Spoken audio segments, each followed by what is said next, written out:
Olá, meu irmão. Olá, minha irmã. Se essa palavra toca o seu coração, já curte e se inscreve para continuarmos caminhando juntos todos os dias.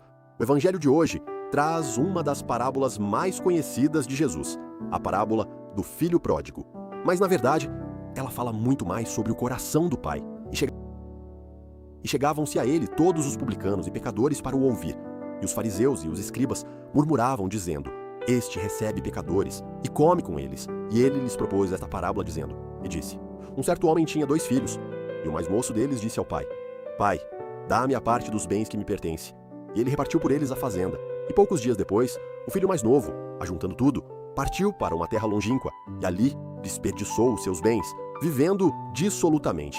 E havendo ele gastado tudo, houve naquela terra uma grande fome, e começou a padecer necessidades. E foi, e chegou-se a um dos cidadãos daquela terra, qual o mandou para os seus campos a apacentar porcos, e desejava encher o seu estômago com as bolotas que os porcos comiam, e ninguém lhe dava nada. E, tornando em si, disse: Quantos empregados de meu pai têm abundância de pão, e eu aqui pereço de fome?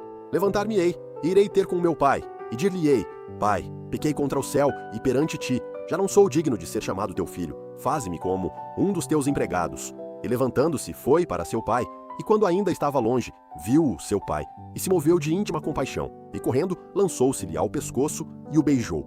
E o filho lhe disse: Pai, pequei contra o céu e perante ti, e já não sou digno de ser chamado teu filho. Mas o pai disse aos seus servos: Trazei depressa a melhor roupa, e vesti-lhe, e ponde-lhe um anel na mão, e sandálias nos pés, e trazei o bezerro cevado, e matai-o, e comamos, e alegremo-nos, porque este meu filho estava morto, e reviveu, tinha-se perdido, e foi achado. E começaram a alegrar-se. E o seu filho mais velho estava no campo, e quando veio, e chegou perto de casa, ouviu a música e as danças. E chamando um dos servos, perguntou-lhe que era aquilo. E ele lhe disse: Veio teu irmão, e teu pai matou o bezerro cevado, porque o recebeu são e salvo. Mas ele se indignou, e não queria entrar. E saindo o seu pai, rogava-lhe que entrasse com ele.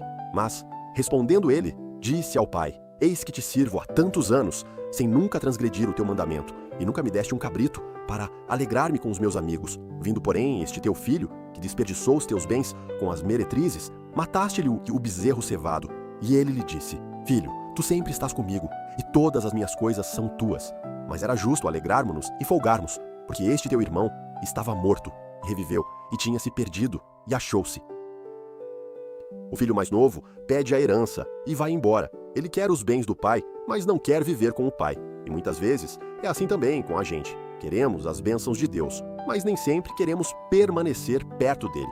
Ele vai para longe, gasta tudo, perde tudo. Chega a um ponto tão baixo que começa a desejar a comida dos porcos.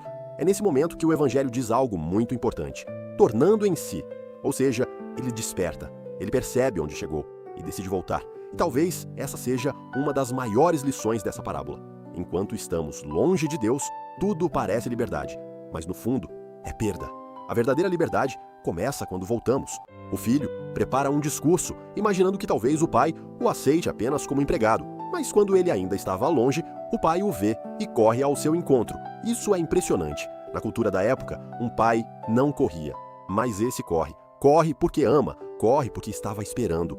E antes mesmo de terminar o pedido de perdão, o pai já manda trazer roupa nova, anel e sandálias. Ele não restaura apenas o filho, ele restaura a dignidade. Talvez hoje você se identifique com um filho que foi embora.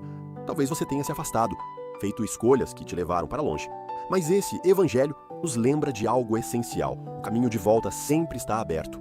Ou talvez você se pareça mais com o filho mais velho, que nunca saiu de casa, mas deixou o coração endurecer. Deus nos chama a viver algo diferente, permanecer perto dele, com um coração vivo, capaz de acolher e de recomeçar. Meu irmão, minha irmã, Deus nunca se cansa de esperar o nosso retorno. E quando damos um passo na direção dele, descobrimos que ele já estava vindo ao nosso encontro. Deus te abençoe. Amanhã seguimos juntos.